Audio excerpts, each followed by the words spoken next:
Hello and welcome to the start of Unit 5. Now, I'm not going to lie, um, these notes are going to lose a little bit of their excitement because we're not doing them in person and we're doing them via video. So I apologize for that. Just know that I'm sorry. Okay, so this unit is all about probability. So how to calculate different probabilities, different laws of probability, and then questions that we can answer using those laws and rules that we cover. So today's focus is mostly going to be on simulation as a technique to calculate and discover probabilities. So here we have a little scenario. Basically a special promotion for a soda company where inside of the bottle of each cap, or inside of each bottle cap, there's a slogan that says either you win or you lose. All right. And the company is telling us that 1 in 6 wins a prize, which means 5 out of 6 are going to be losing caps. So 7 friends each buy one 20-ounce bottle at a local convenience store, and the store clerk is surprised when 3 of them win. All right, is this group of friends just lucky, or is the company's 1 in 6 claim inaccurate? All right. So in this activity, you and your classmates will perform a simulation to help answer this question. So again, kind of hard to do that via video, but this is this setting. All right, this is what we would have been doing. All right, so for right now, let's assume that the company is telling the truth and that every 20-ounce bottle of soda does have a 1 in 6 chance of being a winner. All right, we can model the status of an individual bottle with a 6-sided die. All right, 1 through 5 can represent try again, and 6 can represent you're a winner. All right, so instead of actually going and buying a whole bunch of sodas, we can roll a die and say, all right, when that die shows a 6, we're going to count that as getting a winning bottle. And when that die gets a 1 through 5, we're going to count that as, a losing or please try again.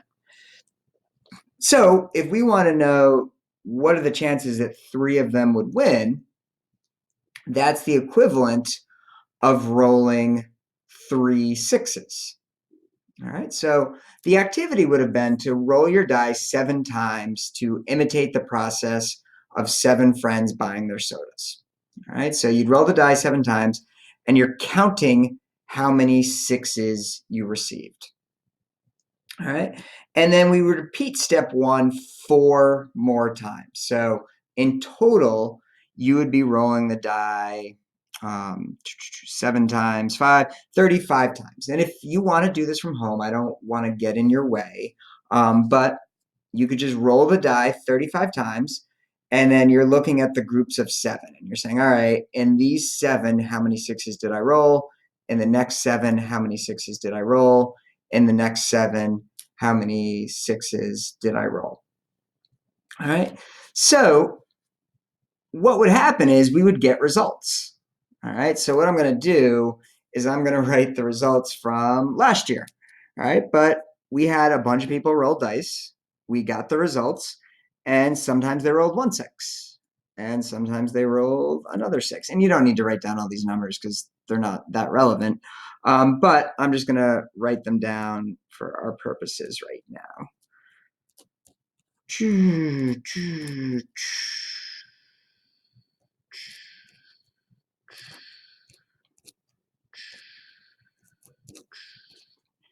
All right, so I want these down on my sheet because I'm going to show you what we're going to do with them. Again, don't feel like you have to copy these down.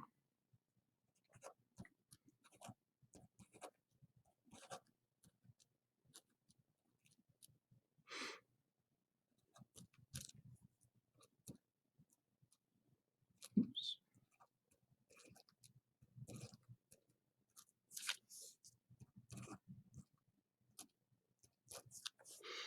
All right, so let's just pretend those were all our rolls.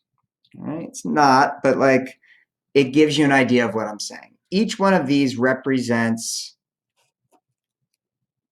7 rolls of a die, and then it's specifically the number of sixes. All right, so on those 7 rolls of the die, there was 1 6. Of those 7 rolls of the die, there were 3 sixes. Of those 7 rolls of the die, there were 0 sixes. All right? And this could be our simulation. All right, we've just created a simulation where we mathematically kind of modeled this real world setting. Now, if we wanted to know, what are the odds that 3 people could win, we could say, all right, well, in total, we did 1, 2, 3, 4, 5, 6, 7, 8, 9, 10, 11, 12, 13, 14, 15, 16, 17, 18, 19, 20, 21, 22, 23, 24, 25, 26, 27, 28, 29, 30, 31, 32. So in total, there are 32 results. All right, so we have a total of 32 results. And we can see that in 1, 2, 3, 4, 5. 5 of those 32 results, we saw that they ended up with 3 or more winning rolls / bottle caps. All right.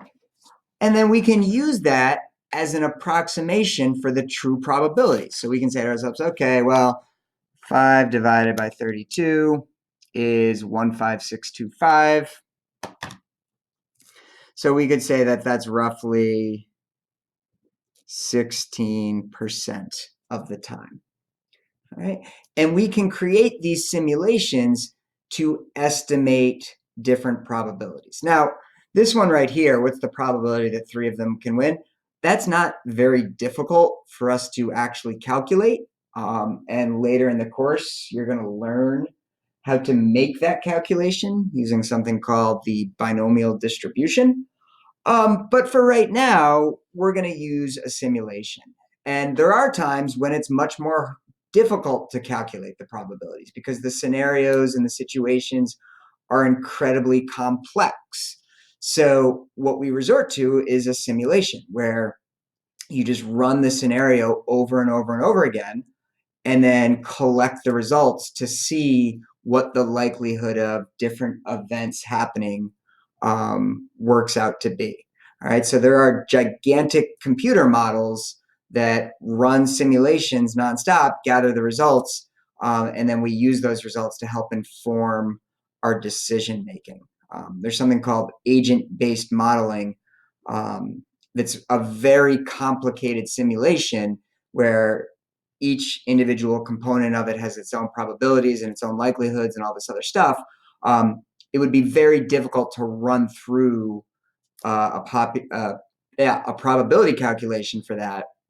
But it's much easier to design a simulation that we just run over and over and over again and use that to estimate the probability. All right, so that's this idea here, is that simulation can be a way to estimate and calculate probabilities. And we're going to talk about why it's in fact a reliable way to do that. All right, so what is the purpose of a simulation? All right, so the purpose of a simulation is it is a method to model chance behavior. What is the procedure for a simulation? All right, you start by formulating a question of interest about some chance process. So what's our question of interest?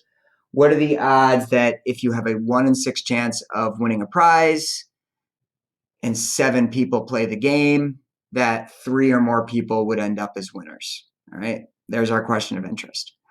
Describe in detail how you would use a chance device to imitate one repetition of the process.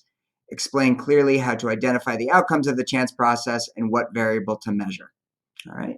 So we're going to use a 6-sided die to imitate the opening of a soda bottle. 1 through 5 is going to represent losing. 6 is going to represent a success. So since we have 7 friends, we're going to roll the die 7 times and count how many 6s we got. All right. Do is when you actually perform the simulation. So that would be actually rolling the die. And then conclude, use the results of your simulation to answer the question of interest. Well, according to our simulation, 5 out of 32 times, we found that there were 3 or more winners. So the probability is approximately 16%. Now, why does this work? It deals with the nature of chance behavior, all right? And that nature is that chance behavior is unpredictable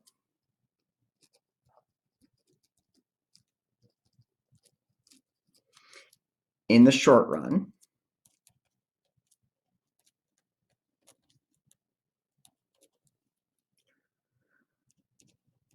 but has a regular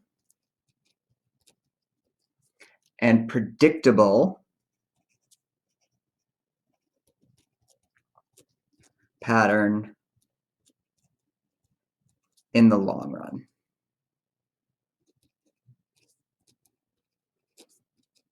All right, so what exactly does that mean? It means that when you're doing a chance behavior, when you're rolling a die, you have no idea what that individual roll of the die is going to be. All right. But if you were to roll the die 1,000,000 times, you'd have a pretty good idea what percent of the time it was going to be a 1, what percent of the time it was going to be a 2, a 3, a 4, a 5, and a 6. So any one case is very unpredictable. But when we look at a whole bunch of cases all at once, the trends and the distribution of results is very, very predictable. So when we were running this simulation here, on any one trial, we had no idea what we were going to get. But if we were to do this millions and millions and millions of times, each of these results would become very predictable, and we could zero in on the true percentage of 3s, 2s, 1s, 0s, and so on and so forth. All right. And again, it doesn't mean we're going to get the exact number, but as our sample increases, little fluctuations have less of an impact on the overall percentage. Like, let's pretend I did 10 million trials. I went really crazy. I'm not going to notice a big difference in my percentages between 999,998 and 1,000,002. All right. Yeah, there's a difference of 4 there, but percentage wise, they're going to be pretty much the same.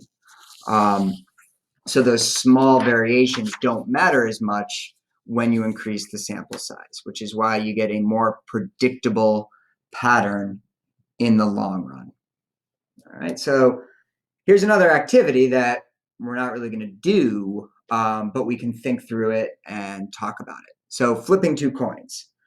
On the accompanying graph, draw a solid line at the theoretical probability of flipping 2 coins and getting 2 heads. So first of all, what's the probability of flipping 2 coins and getting 2 heads?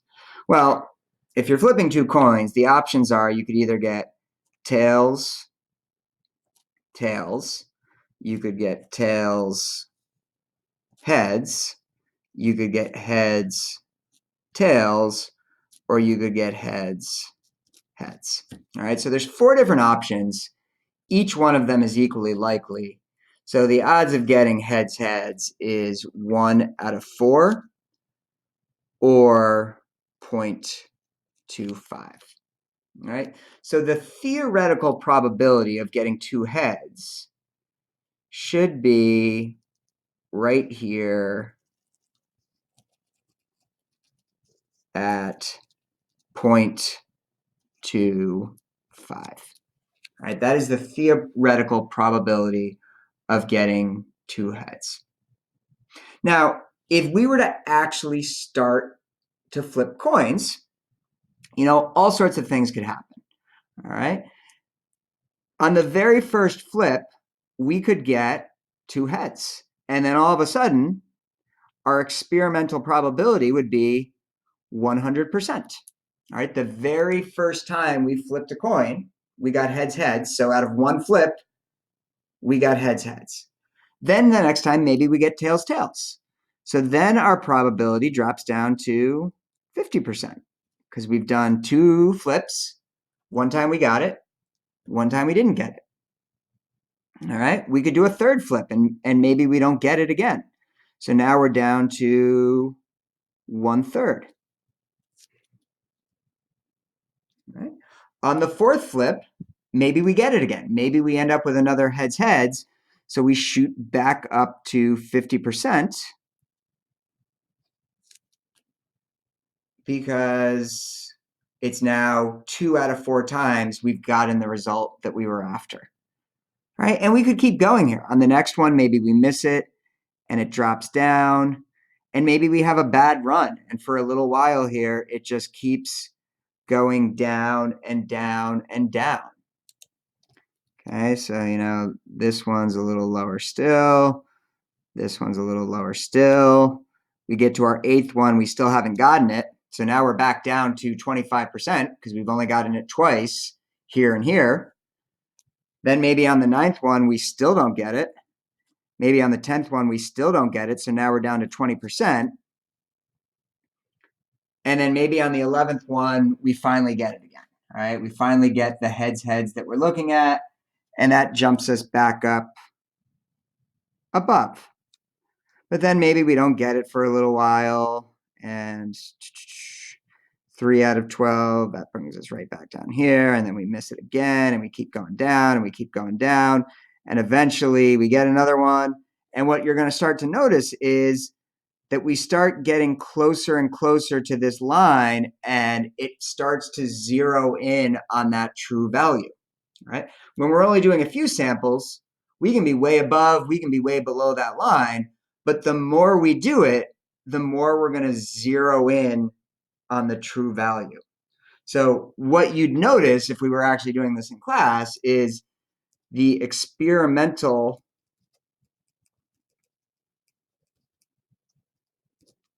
value trends towards the theoretical.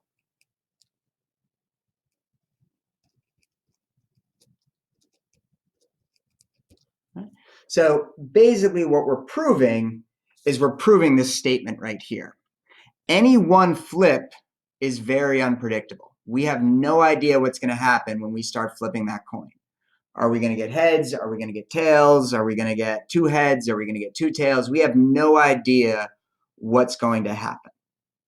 All right? But if we do it over and over and over and over and over and over and over again, all right, it is going to zero in on this true value of 0.25. Now, this one was kind of silly because we knew the probability, right? But once we prove that this works, we can then use it in other scenarios. We can use it in scenarios where we don't know this value, and we can be confident that if we do enough trials, we'll start to zero in on the true value, even if we didn't know it at the start. All right, and that's one of the real kind of benefits and advantages of simulation is we don't necessarily need to know the value at the start.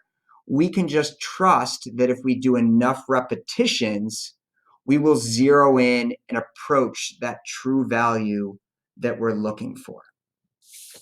All right, so here again is an activity that we're not going to do right now because you're watching via video. But if you want to do it from your couch, I strongly encourage you to do it. Just don't tell anyone that it was me that told you to do it in case you break something. Okay. So with that said, with that disclaimer in place, let's make it more interesting. What is the probability that when you flip a fork, it will land face up? Now, how you flip the fork is up to you. I'm not going to tell you to leave it hanging off the edge and then slam it down with your hand and watch it fly across the room, because that's how things could break. And I would never encourage you to do something so possibly destructive. All right. But you have to figure out how you're going to flip the fork. And this is an example of you don't know what the true probability is. I'm guessing no one watching this video right now knows the percent of times that a fork flips face up, right? But we don't have to. We can trust that if we do it enough times, that it will zero in on the true value. All right, so we might flip it once and it lands face down, so we stay at 0%. We might flip it twice and it lands face down, so we're still at 0%. Then it lands face up and we jump up to 33%. And then it lands face down and we go down here. All right, and then maybe it lands face up again and we jump up, and maybe it lands face up again, like we're on a roll here and it keeps jumping up. And maybe it lands face up again and we just keep going up. And then maybe we have a bunch where it goes down for a little bit and we miss a couple, but then maybe it starts going back up again. All right, and it goes up and it goes up and it goes up, and then maybe it goes down a little bit, and then maybe it goes up, and then each time, as our number gets larger, those fails and misses start to move the line less and less, all right, because the denominator of your fraction is bigger. So if the bottom of your fraction is bigger, each +1 or -1 is going to move it less and less and less and less. And eventually you're going to start to zero in on some sort of value. Again, what I've found over the years is that how you flip the fork affects this probability. But let's just say we zeroed in on, like, roughly, we'll say, like 68%, 65%, somewhere between 65 and 70%. So somewhere between 65 and 70%. All right. And we could trust that that's the true value. All right. So actually, I should have written that down here. Right. It seems to be zeroing in on 65 and 70%.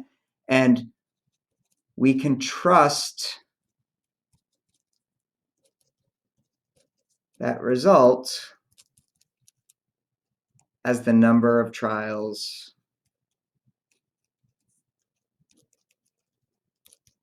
increases. All right, because the probability becomes regular and predictable in the long run. All right, and this all relates to what we call the law of large numbers. All right, and the law of large numbers states that the long run relative frequency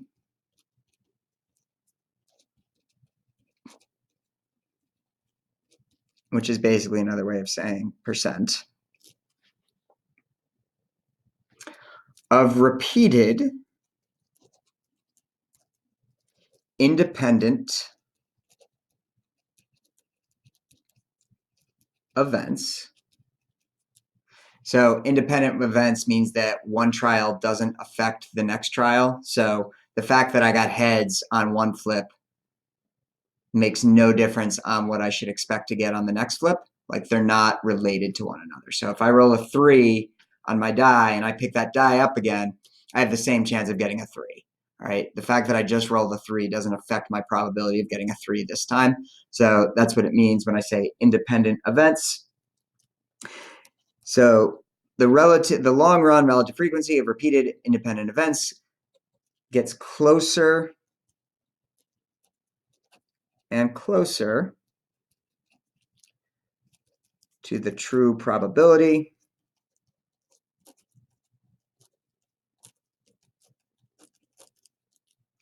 as the number of trials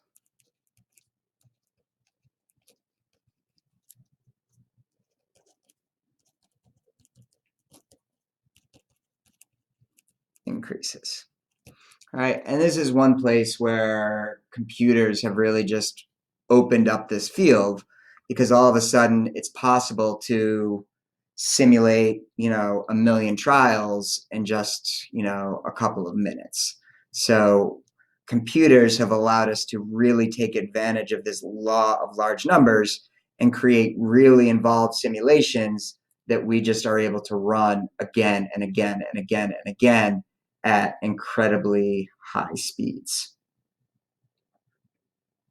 All right. Now, given that this is the probability unit, it's probably a good idea just to put down an exact definition of probability. So how we're going to view it for this unit is a number between 0 and 1 that describes the proportion of times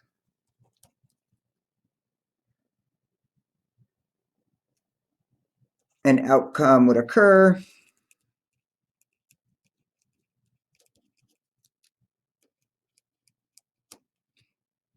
in a very large series of repetitions.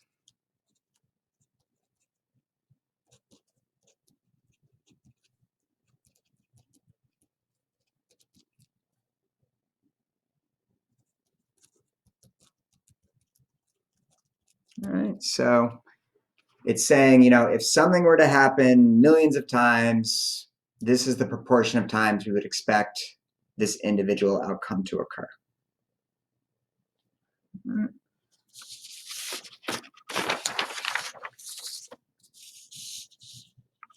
So now that we're focused on probability, let's talk about some common misconceptions and make sure that as statistics students, we don't fall prey to these common misconceptions. All right, the myth of short run regularity. Which of those two looks random? HTH or TTTHHH? All right. Chances are you're going to say the one at the left. All right. But these two sequences, these exact sequences, have the same chance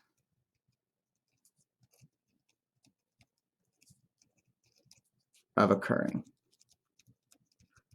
All right. So to us, this one looks more random, but truly, this exact pattern has the same probability as this pattern.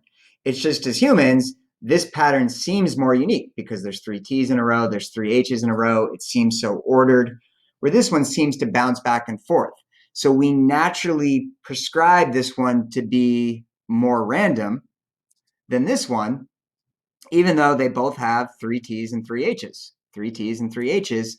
The probability is the same. It's just to our head, one looks more random than the other. All right. And we prescribe meaning to this when we shouldn't. And we don't prescribe meaning to this, which is the correct choice. But we fall into a trap on one over here. All right. We think it means something more than it does. All right. Now, I teach, sports statistics. So this first example here kind of comes from that field. All right, so basketball. Is there such thing as a hot shooter in basketball? If a player made his last 4 three-point attempts, is he more likely to make the next basket, or is the next shot independent of the previous success.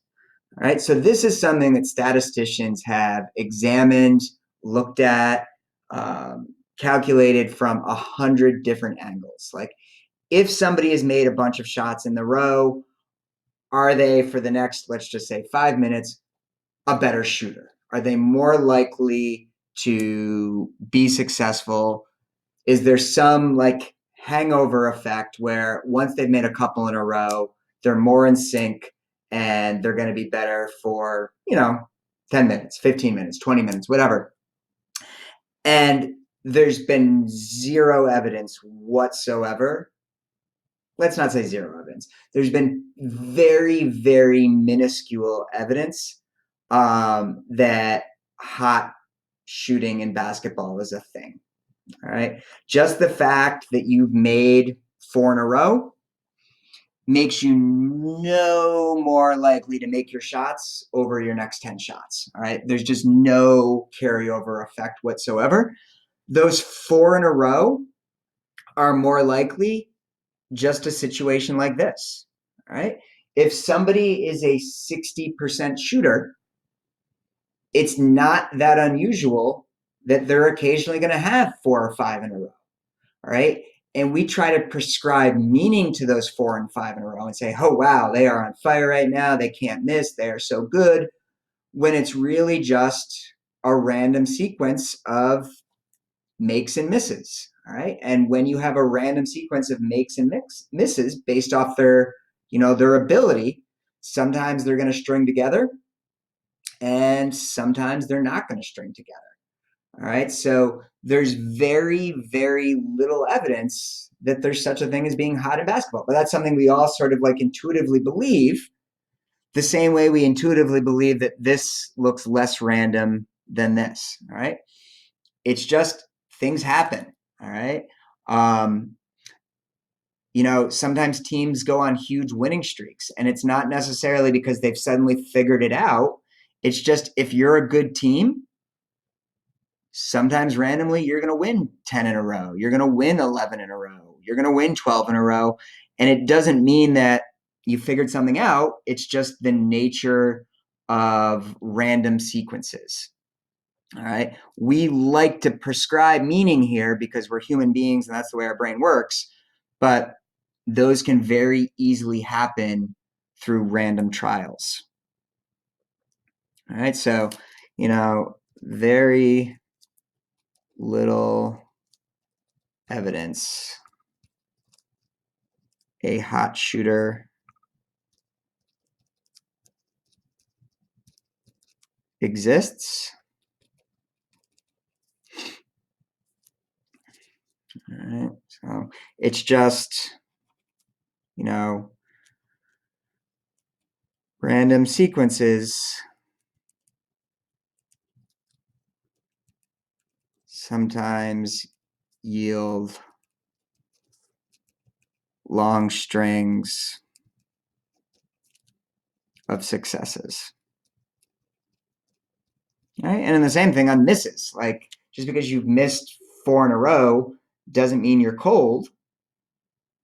It's just, sometimes it's going to happen. And if you keep shooting, you're going to start making some because the probabilities in the long run are going to work out. All right, the myth of the law of averages.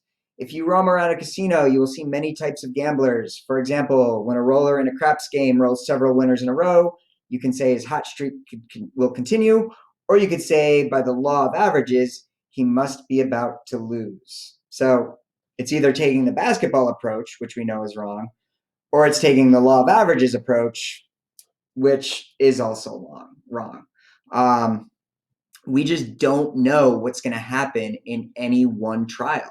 All right. One trial is the smallest sample size imaginable. It's a sample size of 1. And if we go back to what we said with chance behavior is unpredictable in the short run. So when you're looking at a trial of 1, you have no idea what's going to happen. All right. Sure, it's regular and predictable in the long run. But when we're just looking at one individual case, we have no idea what that result is going to be. So the myth of the law of averages is this idea that when the next trial of a random event is expected to even out previous results. All right. And emphasis on myth, because myth implies that it's not true. All right. If they don't even out, it doesn't happen. If you force somebody to think about that, they know that it's true. But when they get caught up in the moment, they fall susceptible to this myth. So a batter is due for a hit. A couple has 3 boys and they think the next baby's got to be a girl because they've already had 3 boys. You flip 3 heads in a row, you're like, I'm due for a tails. It's hard to avoid that in the moment, but the reality is none of it is true. Right? Once you've had your 3 boys, it doesn't matter. The next baby's not due to be a girl. You have the same chance on that next baby of it being a boy or a girl. Right? If the batter is, a 310 hitter over their, lifetime, then the odds of them getting a hit the next time up are probably about 31%. It's never that they're due and that things have to balance out. Each event is sort of independent, and it doesn't have them, like, they don't have memories. All right, when you roll a die, it doesn't remember what the previous roll was.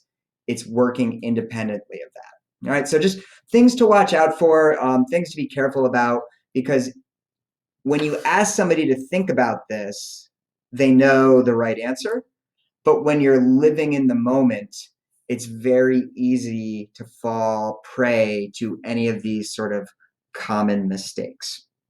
All right. So again, this is sort of our first day of looking at probability. All right. We focused on this idea of simulation and how in the long run it can be used to figure out true or theoretical probabilities because it's going to trend towards those values in the long run. So sometimes it's easy to calculate the probability. Sometimes it's not easy to calculate the probability. And then simulation provides an avenue to discover it because of this law of large numbers, that the more we do something, the more it's going to approach this true value that we're looking for. All right. So I hope this was helpful. As usual, if you have any questions, just let me know. All right. Have a great day.